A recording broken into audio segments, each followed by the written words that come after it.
Teller সাহেব, ঈদের জন্য যে পাঞ্জাবিটা বানাইতে দিছিলাম সেটা হয়েছে না হয় নাই? ভাই আপনার পাঞ্জাবি সেলাই হয়ে গেছে, এই নেন আপনার পাঞ্জাবি। আমি কি এটা একটু পরে দেখবো? হ্যাঁ টাইলটা দেখেন। টেলার সাহেব দেখেন। একটু আগে যে ভাই ছিল সেই ভাই কই? আরে টেলার সাহেব আমিই ছিলাম। মাশাআল্লাহ, সুবহানাল্লাহ, কি সুন্দর লাগতেছে আপনাকে। আমি তো চিনতেই পারি নাই, পুরো দুবাইয়ের শেখের মতো লাগতেছে আপনাকে। সত্যি টেলার সাহেব, এই নিন টেলার সাহেব আপনার টাকা।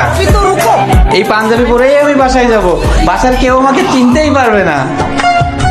টুপিটাও পরে নেই, বাসায় সবাই মনে করবে দুবাই থেকে শেখ এসেছে।